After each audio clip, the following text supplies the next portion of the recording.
If you ever feel like there is not enough time in the day, then this one is for you.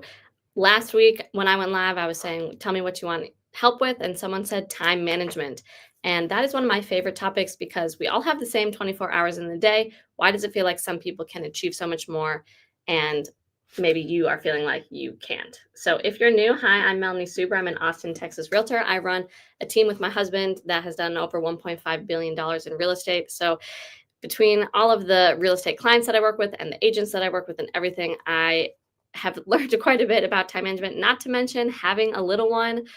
Man, to all the mamas out there, no offense to the dads, but to all the moms out there, you they know time management. You might think you're busy and then you have a kid and you're like, wow, that 45-minute thing that used to take 45 minutes, I can do it now in 2 seconds, because you just learn. So that's just a bonus tip. Have a kid that will learn teach you how to manage your time. Just kidding. It actually will. It's very time consuming. um, but I want to share some of my favorite tips about time management. If you have any specific questions, drop them down. Like the person who requested this, if there's another topic you want me to talk about, I am an open book and happy to share. So the big overarching, I think, mindset shift that I want to say about time management is it really comes down to priorities. I think a lot of people blame the lack of time, but the truth is they just don't want it bad enough. And that might be hard to hear, but it's true. In this season of motherhood that I'm in, I am giving up a lot of things, and it's not time management. It's just that it's not a priority. Like right now, sleep is very important to me because I'm up a lot at night with Alexander, and I could wake up early and work out or read a book or do some of the things that I'm not doing in my life anymore, but to me the sleep is more important. So it's actually not a time management thing, it's just a priority thing. And I think for me it's a very conscious choice. For a lot of people it's unconscious, but there's things you have to give up. Jordan and I built our business. We sacrificed everything, basically everything. We worked 7 days a week, waking up at 4 in the morning. We were lucky because we're married. So spending all day working together, just breaking for meals, and then going to sleep at 9 or 10 and doing it all again the next day. And we did that really intensely for the first year, and then still very intensely, maybe taking a couple hours off or one day off for the next 4 years, really until I got pregnant. We were just really hustling hard because our priority was the business. Because our belief, and I really believe this, is that money unlocks everything else. It is a necessity in life. And I'll actually get to that in a second. But we figured once we unlock the money piece, then everything else becomes easier. So we didn't see friends. We didn't drink. We didn't go to parties. We didn't see our families as much as we wanted to. We didn't go on vacation. We didn't do anything. And it wasn't just our time that we were investing in the business, it was also our money. We didn't spend money on restaurants or travel or things that didn't really contribute to the goal. So that's an extreme. You don't have to take it that way, but it will take sacrifices. I think people think, oh, if I just manage my time better, I'll find this magic time to do all of these things that I'm wanting to do, to go to the gym or to build this business or to learn how to invest in real estate. I think the person that asked was doing wholesaling. The time doesn't just magically show up. You have to take it from other things. You have to take it either from sleeping or from seeing your friends or from drinking or from watching movies or from reading books, whatever it is. And remember that it's not forever. Like we got back to a more balanced life after. For us, we just said, it's just who we are. I said, I'd rather sprint super hard for like a couple of years and then not have to worry about it than do it slower and a little maybe more holistically. And again, we are married. So it wasn't like he was ignoring me for a year. We were doing it side by side. So the big thing is ask yourself if it's really a big enough priority, whatever you're trying to manage your time to fit in. If it's a big enough priority, you'll find the time. You'll wake up earlier. You will, skip a night out with friends. You will, if your friends want to meet up at 7 o'clock for dinner, you'll say, can we meet at 5? I want to go to sleep early so I can wake up early. You'll figure it out. I don't think there's this magic way to manage your time to have more time. We all have 24 hours. It's just about what you want to do. So the action step for this is write down what is most important. And really, I've learned this a lot in motherhood. I don't have that much free time at all. Alexander's very needy, and I love to be there for him. But I write down like one to three things that I want to get done in a day, and and then I do that. And that keeps me focused. I like to write it down the night before, so when I wake up, I don't have to, like, think about it.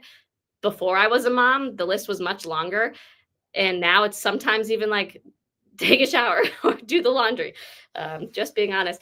But it really just comes down to being clear with yourself and then breaking it down into the action steps. And then if you do those 3 things, you can do more if you want, but just knowing what are the 3 things that are really gonna move the ball forward the most.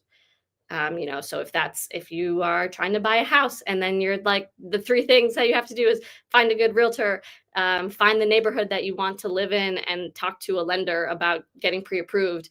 Those are 3 very easy things that you can do, and then you just have that on your list. So that's kind of my hot take on time management, is that it really isn't time management at all. It's just priority management. Um, so being really clear, and it can be hard to be clear about what your priorities are. This world, there's like a million things we could be doing at any moment. And so that's really becoming clear to me as a mom. Like, my priority right now is Alexander and being a present mom for him. And so I'm going to be doing these while he's sleeping, because while he's awake, I want to be playing with him and stuff.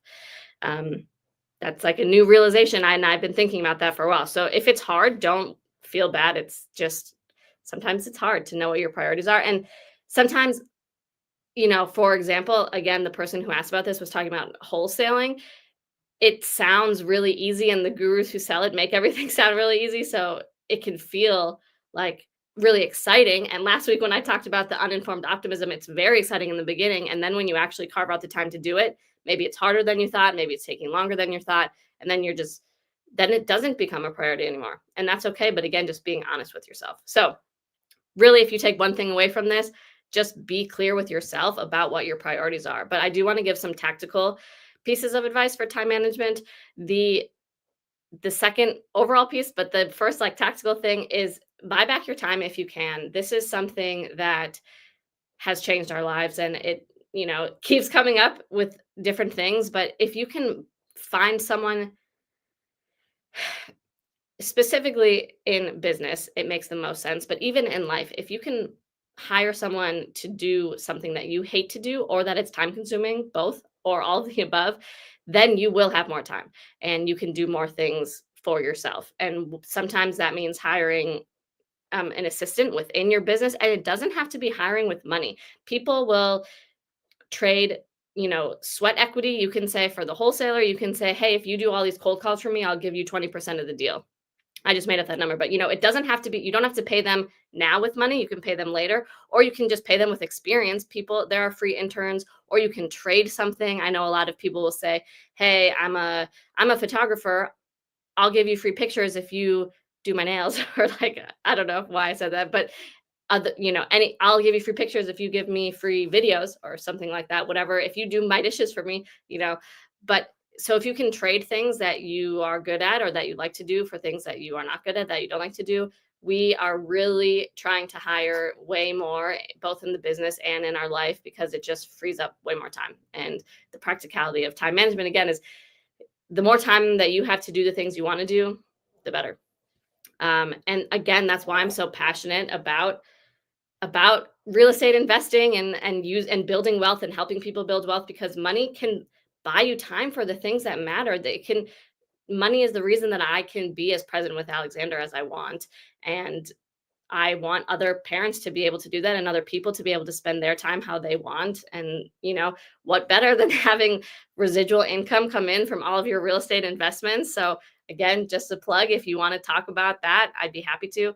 But yeah, look at your schedule and see if there's anything that you can outsource. And sometimes outsourcing means outsourcing to ChatGPT, or outsourcing to, let's say you're running a business and you hate doing content. There are places that for like 30 bucks a month, they just sell you Canva templates, and that could save you hours there making Canva. It doesn't always have to be this big employee. Lucky has thoughts about this. It doesn't have to be hiring an employee, and there are ways, there are creative ways, and that really goes back to the priority. If you want it bad enough, you'll figure out a way to make it happen, whether that's the time to do the thing or finding people to do other things in your life so that you do have time to do the thing. So again, figure out what matters, outsource it where you can.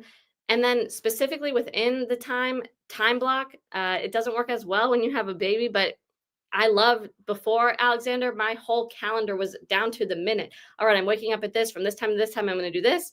From 9 to 10, I'm going to be working on this. From 10 to 11, it feels a little constrictive at first, but then you realize that the freedom comes from the boundaries, because you just have so much more free time when every minute is scheduled, because you get so much more done within that time. And again, you don't have to worry, what should I be doing? And then you spend 15 minutes scrolling Instagram because you're like, I don't really know what I should be doing right now.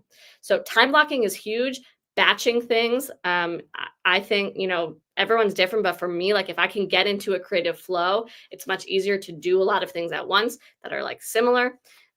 This is all business related, but personal, you can batch your chores or batch cooking. We love batch cooking. It is such a time saver. That's something that we outsource. We don't do that anymore, but we still do it in batches because it just saves time to do it for like a couple hours all at once, and then you get meals for weeks. And think about your energy. If Jordan is really good at this, if in the mornings you're really high energy and creative and whatever, do your creative work then. If you're tired after lunch, like respond to your own needs, and be attuned with that can be very helpful, because if you're forcing yourself to do something when it's not your personal optimized time, something that could take 10 minutes would take you an hour if you're forcing through it while you're tired. And then another thing is, oh shoot, I just had it. I forgot. Time constraints. I mentioned this at the beginning. Having a kid, you realize, wow, I had all of this free time before, and you can do things so much faster than you think. There's a principle, I forgot what it's called, but a task will expand to how much time you give it. So if you say, I'm gonna write a Facebook post, and you give yourself unlimited time, you'll keep editing it and tweaking it and whatever. But if you say, I'm gonna set a timer for 5 minutes, and whatever is done, I'm gonna post, you'll write it in 5 minutes. I know people that will take their computer to a coffee shop and not bring a charger because the urgency makes them more focused and be more productive. And the more productivity you can be within that time, of course, the better. And then also just say no to things. Again, this goes back to the priorities. Say no to things that aren't going to contribute to that thing, your couple big goals that you're really working towards this year. Say no, and then you'll find more time. And it's also just good practice to practice saying no to things that aren't really aligned with the life that you're trying to build for yourself.